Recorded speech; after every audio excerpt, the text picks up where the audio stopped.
여호와여 어찌하여 멀리 서시며 어찌하여 환난 때에 숨으시나이까. 악한 자가 교만하여 가련한 자를 심히 핍박하오니 저희로 자기의 베푼 꾀에 빠지게 하소서. 악인은 그 마음의 소욕을 자랑하며 탐리하는 자는 여호와를 배반하여 멸시하느니라. 악인은 그 교만한 얼굴로 말하기를 여호와께서 이를 감찰치 아니하신다 하며 그 모든 사상에 하나님이 없다 하나이다. 저의 길은 언제든지 견고하고 주의 심판은 높아서 저의 알력이 미치지 못하며 저는 그 모든 대적을 멸시하며 그 마음에 이르기를 나는 요동치 아니하며 대대로 환난을 당치 아니하리라 하나이다. 그 입에는 저주와 괴율과 포악이 충만하며 혀 밑에는 잔해와 죄악이 있나이다. 저가 향촌 유벽한 곳에 앉으며 그 은밀한 곳에서 무지한 자를 죽이며 그는 외로운 자를 엿보나이다. 사자가 그 굴절에 엎드림같이 저가 은밀한 곳에 엎드려 가련한 자를 잡으려고 기다리며 자기 그물을 끌어 가련한 자를 잡나이다. 저가 부풀려 엎드리니 그 강포로 인하여 외로운 자가 넘어지나이다. 저의 마음에 이르기를 하나님이 잊으셨고 그 얼굴을 가리우셨으니 영원히 보지 아니하시리라 하나이다. 여호와여 일어나옵소서. 하나님이여 손을 들옵소서. 가난한 자를 잊지 마옵소서. 어찌하여 악인이 하나님을 멸시하여 그 마음에 이르기를 주는 감찰치 아니하리라 하나이다. 주께서는 보셨나이다. 잔해와 원한을 감찰하시고 주의 손으로 갚으려 하시오니 외로운 자가 주를 의지하나이다. 주는 벌써부터 부활을 도우시는 자니이다. 악인의 발을 꺾으소서.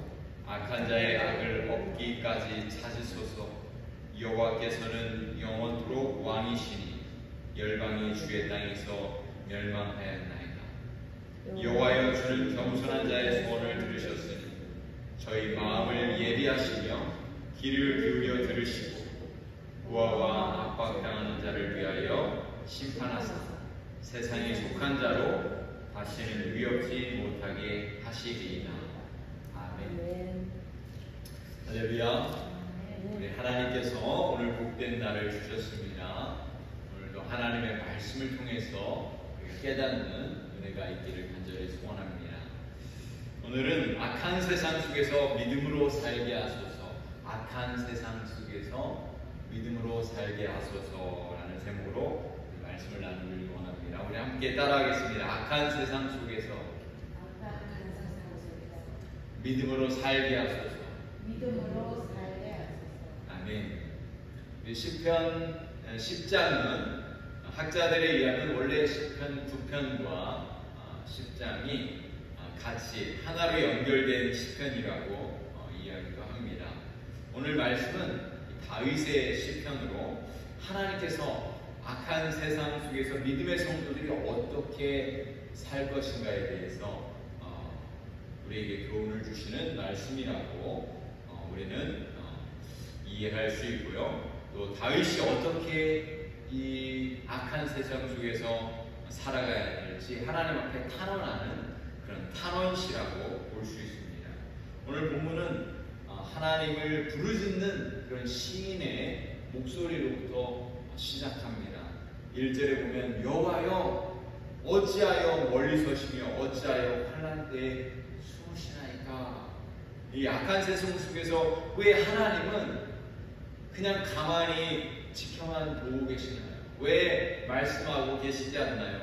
왜 의인들의 그 고통을 돌아보지 않으시나요? 라는 그런 이렇게 하나님 앞에 질문하는 그런 목소리로 시작하고 있는 거예요. 여러분 성경을 보시면은 오늘 말씀을 읽으실 때 계속해서 악인의 모습들이 나오는 것을 보셨을 텐데요. 2절에 보시면은 악한 자가 나옵니다. 악한 자가 교만하여 가련한 자를 심히 압박한다. 3절에도 악한 자, 악인은 그의 마음의 욕심을 자랑하며 탐욕을 부리며 하나님을 배반하고 멸시한다 이렇게 말씀합니다. 4절에도 악인의 모습이 나오죠. 교만한 얼굴로 말합니다. 하나님이 모르실 거라고 이야기합니다. 5절에도 보면은 또 6절에도 보면은 7절, 8절, 9절, 10절, 11절 계속해서 악인의 모습을 보여주고 있어요. 악인의 입에, 악인의 마음에, 악인의 얼굴에 그런 모습들, 특징들을 보여주고 있어요. 악인의 입에는 저주와 거짓이 또 포악이 가득하고 무죄한 자를 죽이고 연약한 자들을 고통스럽게 한다는 거죠.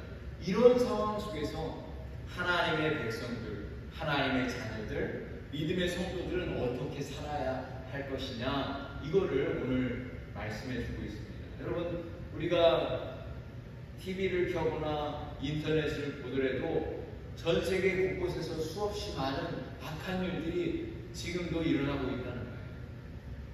크리스천들이 이 땅에서 하나님을 경외하며 믿음으로 사는 것이 쉽지 않은 세상 속에서 우리가 살고 있다는 것입니다. 심지어 우리가 살고 있는 이 미국 땅에서도 우리가 너무나 많은 걸 느끼지 않습니까? 이 크리스천들이 이 땅에서 사는데 이 법적인 문제까지도 하나님의 말씀을 바꾸고 가고 있어요. 동성 결혼이라든지 낙태라든지 이런 법적인 이런 문제들을 이 세상은 계속해서 끊임없이 악한 쪽으로 법이 바뀌어가고 있다는 거예요. 그래서 참 이 세상 크리스천들이 이 세상을 살아가는 것이 쉽지 않습니다. 악한 자들이 더 형통하고 악한 자들이 그 죄가 드러나지 않고 더 많은 그런 죄가 계속해서 이 세상을 차지하고 있다는 것을 우리는 경험하게 되는 것이죠. 여러분, 이러한 세상 속에서 우리 그리스도인들이, 하나님의 백성들이 어떻게 살아야 하는 것일까요? 오늘 말씀은 세 가지로 우리 믿음의 성도들이 어떻게 반응할 것인지를 말씀해 주고 있습니다. 첫 번째는 하나님 앞에 기도하는 거예요. 12절 말씀을 보세요. 여호와여 일어나옵소서, 하나님이여 손을 주옵소서, 가난한 자를 잊지 마옵소서. 이렇게 시인은 기도하고 있는 거예요. 여호와여 일어나옵소서, 하나님의 손을 주옵소서, 가난한 자를 잊지 마옵소서. 하나님의 도우심을 구하는 것입니다. 하나님이 역사하실 수 있도록 기도하는 거예요.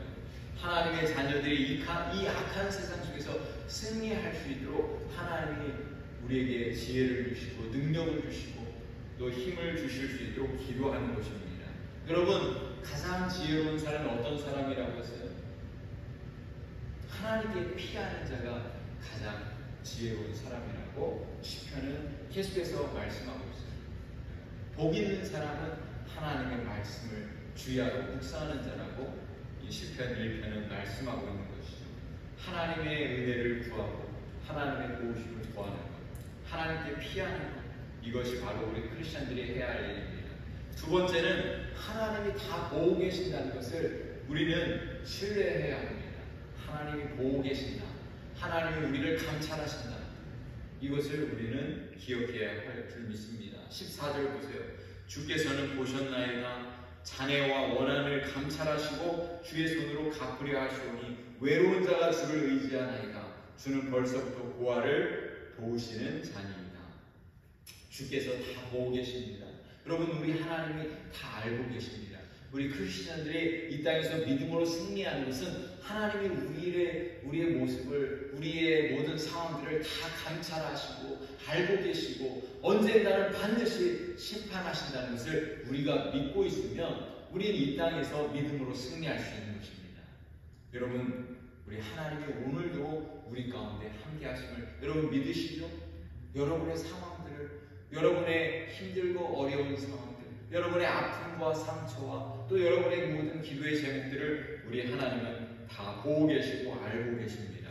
16절에 보면은 여호와는 영원토록 왕이십니다. 왕이십니다. 이렇게 고백하고 있습니다. 우리 하나님이 우리의 영원한 왕이십니다. 우리를 언젠가는 반드시 또 우리에게 갚아주시고 은혜를 부어주실 것입니다. 세 번째로 우리가 이 땅에서 어떻게 믿음으로 승리하느냐, 하나님 앞에 겸손하게 살아야 되는 것이죠. 17절 보세요. 여호와여 주는 겸손한 자의 소원을 들으셨으니 저희 마음을 예비하시며 귀를 기울여 들으시고. 다윗은 겸손한 자의 소원을 우리 하나님께서 들으신다고 말씀하고 있어요. 이 악한 세상에서 우리가 어떻게 믿음으로 승리할 수 있을까요? 하나님 앞에 우리가 늘 겸손하게 믿음으로 살아가는 거예요. 그럴 때 우리 하나님은 우리에게 은혜를 부어주시고 우리의 기도에 응답하실 것입니다. 2015년에 11월에 인디애나폴리스에서 발생한 사건이 하나 있었는데요. 아만다 블랙번 살해 사건이라는 그런 살인 사건이었어요. 집안에 침입한 두 명의 그 강도가 28살 되는 이 아만다 블랙번을 살해하고 또 금품을 훔쳐가는 그런 살인 강도 사건이 일어났어요. 이때 이 블랙번 아만다는 아기가 1살짜리 아기를 데리고 있었고 그리고 임신 13주의 그런 상황이었는데 안타깝게도 여인이 살해당했죠. 이 여인은 사실은 목사님의 사모님이었어요. 미국이 그 사건으로 인해서 분노했어요. 모든 여론이 강력하게 빨리 잡아서 처벌하라는 그런 일들이 일어났습니다. 그 목사님은 30대의 젊은 목사님이었는데 데이빗 블랙번 목사님은 이 사건을 경험하면서 아내가 살해당하면서 얼마나 분노하고 얼마나 미움과 징후 가득했겠습니까? 근데 기도하면서 하나님께서 그의 마음 가운데 하나님의 그 마음 하나님 위로해 주시고 하나님께서 그 마음에 평강을 주셔서 정말 안타깝고 정말 억울하고 그런 징후와 미움의 그 마음을 하나님 풀어주셔서 그 마음 가운데 미움과 징후와 그런 어떤 원수에 대한 그런 것보다도 하나님이 용서와 사랑의 마음으로 바꿔주시고 그래서 그 2명의 그 용의자가 잡히고 법의 심판을 받게 되었는데 그 2사람을 용서하기로 결단했다 이런 기사가 그 미디어를 통해서 신문을 통해서 이렇게 전달되어졌습니다. 여러분 우리 크리스천들도 마찬가지 아니겠습니까? 이 땅을 살아가는 동안에 수없이 많은 원수 같은 사람들을 많이 만나게 될 때가 있습니다. 그럴 때 우리는 하나님 앞에 기도하고 하나님의 도우심을 구하고 하나님이 이런 우리의 상황들을 다 보고 계신다는 것을 알고 언젠가는 반드시 하나님이 그 모든 것을 갚아주시는 것을 믿고 또 겸손하게 나아갈 때 하나님이 우리의 마음을 새롭게 하시고 우리의 마음 가운데 은혜를 부어주실 것입니다. 여러분 이 땅 가운데 이 세상 가운데 우리가 승리하는 길은 바로 예수님이 우리에게 보여주셨던 그 길 아니겠습니까? 우리가 원수 같은 악한 이 세상 속에서 예수님의 마음을 품고 예수님처럼 우리가 살아갈 때 우리는 이 악한 세상 속에서 반드시 승리하게 될 것입니다. 오늘도 이 하루를 살아갈 때 예수님의 마음, 하나님의 마음을 가지고 믿음으로 승리하시는 저와 여러분이 되시기를 우리 주님의 이름으로 간절히 축복합니다. 기도하시겠습니다.